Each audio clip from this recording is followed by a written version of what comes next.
Greetings, our Hebrew Israelite brothers and sisters. This is the high priest, L.D. Smith, the watchman on the wall. Family, as always, grab that King James. But first and foremost, we want to give a shout out to the whole family, Israel.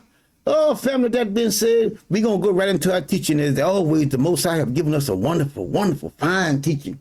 And family, as always, I want you guys to think about your reading. Listen to the words. Think about what is coming out of your mouth. I want you to ponder with it. Imagine. Give it some deep, deep thought. And I know that this word will help you. Because, family, we have to get back to those 2 tablets. Those 2 tablets are our foundation. That is our structure. See, everyone has to have structure. Everyone. If you don't have structure, you just a loose cannon. You just running here and running there. That's why they set up laws in this country. Every country have laws. They got to, because you got to guide them, just like animals. They have bits and bridle in their mouth. Why? Because they just run here and there. But if you get that bit in his mouth and you pull his way to hurt, then he turn that way, and then the pain goes away. See? So you got to have rules. But those 2 tablets is our structure. So we got to get back to them. Now let's go into our lesson now. We want to let you guys know that it is because of the Most High commandments, his word, is the reason why we live, why we're alive today. Okay, I think I named this one something like that. His commandments preserves us. His word preserves us. What he says have kept us and will always keep us. Now, let's go over to the book of Malachi chapter 3, and we're going to look at verse 6. It says, "For I am the Lord, I change not. Therefore, ye sons of Jacob are not consumed." Meaning that if he changes, if he was flip-flopping, he says, "You sons of Jacob, boy, y'all be dead. I would have gotten rid of y'all, but I changed not." Now, we're going to show you here now in the Most High's holy word, now, as I stated. Now, let us go here to the book of Deuteronomy, chapter 6 of the book of Deuteronomy, and we're going to read, but let's do 13 first. "Thou shalt fear the Lord thy God, and serve him, and shall swear by his name." See that? But let's break this down. First thing, you got to fear him. You got to fear him. You got to fear him and serve him. "And thou shalt swear by his name." See that? It's all about him. Everything is about him. Everything is about him. Swear by his name. But see, but everybody else over there in them other books, in the name of Jesus. Huh? But see, but you got to swear by the Most High's name. Now let us go over here and look at verses 23, 24, and I think 25. It says, "And he brought us out from hence, that he might bring us in to give us the land which he swore unto our fathers." Back to what he said. See that? That's why he brought us out, because he had said it.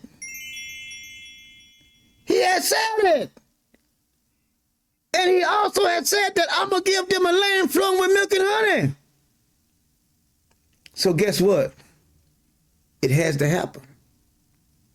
"And the Lord commanded us to do all these statutes, to fear the Lord our God." To fear the Lord our God. To fear the Lord our God. To fear the Lord our God.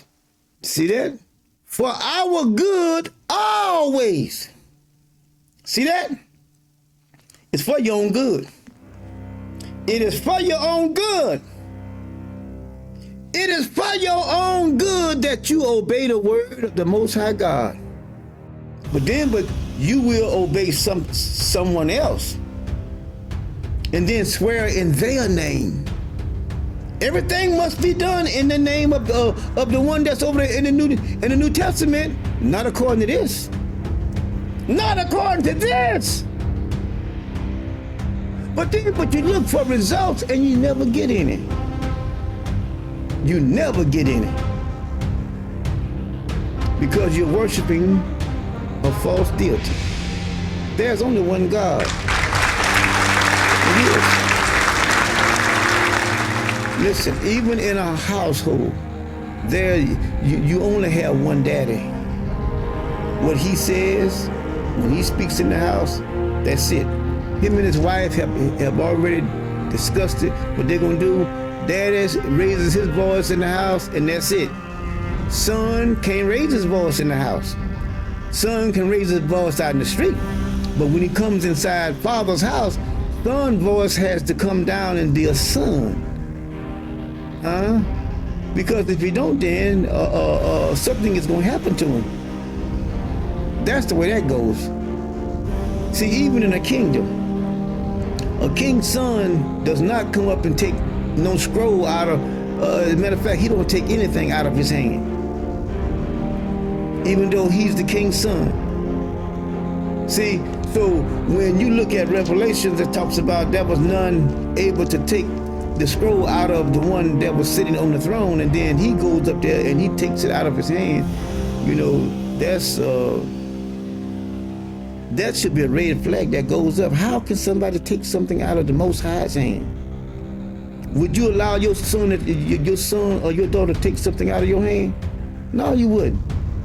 No, you wouldn't. And then see, they got laws here that if you take something from somebody, they call that strong arm robbery.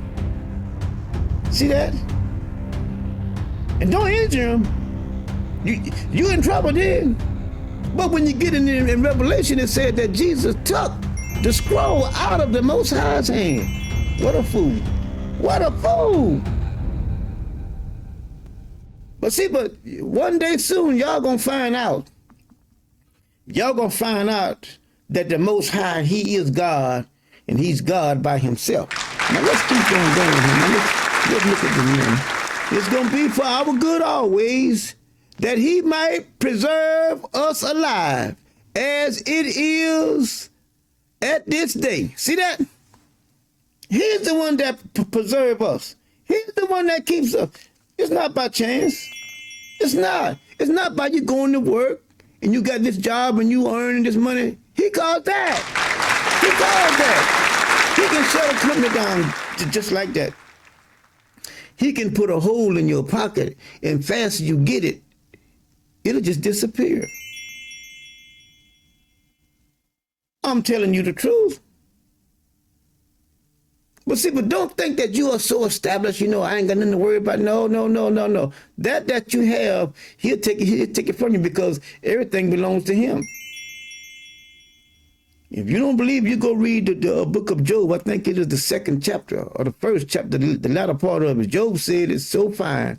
He said, it is the Lord that giveth, and it is the Lord that hath take it away. Blessed be the name of the Lord. See? So don't you ever get caught up in, well, I got a good paying job and I got money coming in. Why? Because he will cut that water off. It's flowing like a river. He'll build a dam. He'll build a dam and shut that water off. And everything back there will dry up. But let us keep on going. It shall be our righteousness. What? That we keep his commandments. It shall be our righteousness. Right? It shall be our righteousness if we observe to do all these commandments. See that? Before the Lord our God, as he has commanded us. Right in the pages. Right in the pages. See, when you do the word, that is your righteousness. See, but when you don't do what he says do, then you're wrong. You are out of line. You are transgressing the law. You are wandering around in your iniquity. You are sinning against the Most High God. Now let us keep on going here now. Now watch it right now. Let's go to Psalm 119. Psalms 119. Now watch it. I'm going to show you. If you are enjoying our High Priest content, please like, share, and subscribe. See, because it's all about what he has promised. See, all of his promises is what keeps us alive even this day. It's what he has promised us. Now let's look at Psalm 119. 119, let's look at 80. Let's look at 89. It says, forever, O Lord, thy word is settled in heaven. He ain't gonna change. And I'm glad that he won't change. All the good that he has spoken concerning me, that's going to happen. All the bad that he has spoken that is going to come against you and me if we don't obey his word, that's going to happen. See that? See, it is good to get correction. That way you can live. See, but if a father never corrects his child, he don't really love that child. He don't. He doesn't love him or her. If they don't correct you, and then see, when you correct a person, you are directing them, you are guiding them, you are instructing them in the way that they should go. Why? Because you know the way that they're going is the wrong way. See, so God's word is settled. It ain't gonna change. Now look what he says. That faithfulness. That what? That change, that unchangeable. He is unchanging. He's unchanging. He will never change. He will keep on doing what he does. He gonna keep on making it true. And when he says something, he's gonna do it. That is when you're faithful. See, God's word is faithful. Why? Because everything he says is gonna come to pass. God's word is true. Why? Whatever he says, it's gonna happen. It's unto all generations. See that? Aren't you glad that he doesn't change? I am. I am so happy that he will not change. Because if he flip-flopped, we would have been consumed. He said, thou hast established. Established, settled. It's fixed.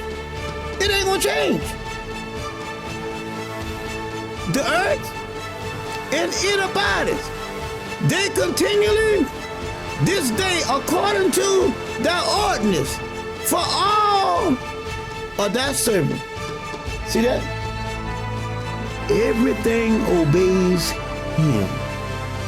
Ain't no devil. Ain't no devil. See, whatever God says, whatever the Most High says, I'm telling you, that is what's going to happen. Don't let anybody else tell you anything. Don't let anybody else deviate you from what is written on these pages. Please don't, because they're going to lead you down a dark road. If they're telling you something contrary to what God is saying here, they're going to lead you down a dark path. And you may not be able to recover. You must stick to the word of the Most High God. Now let's keep on going. We got one more here. Let me see. Let's look at, well, we're going to hold off on that. We're going to continue on our next lesson. If you would like to help further the Most High's cause, we have Cash App, PayPal, and a P.O. Box in our video description. But you have to remember, all the promises of God is true. When God promised you something, it's true. And when you bury that truth on the inside of you, you can feel it down here in your stomach. You can feel it down there. You can feel that truth down there in your stomach because you know it's going to come to pass. That's why I said the man should wait quietly. Wait. Because why? I'm waiting on God. God is going to show up.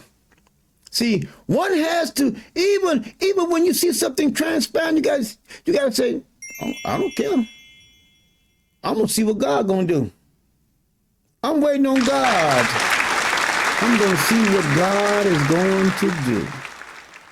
All praise, all praise. So y'all gotta know how to do it. At the end of the broadcast, we come together with one voice, one mind. All right, on the count of 3. Are you ready? 1, 2, 3. One word, one God, one people, one love. Levi. All praise, family. Remember, go over the lesson. Think about it. Ponder with it. Go to bed with it. Wake up with it. And I know that it'll do you a world of good, all right? So until our next time, we love you guys from over here at the high priest of the whole house of Israel. We say shalom, we love you. I know you wonder how long for the sunrise. Your joy comes in the morning when you see the light. So don't stress yourself, just call for help. Believe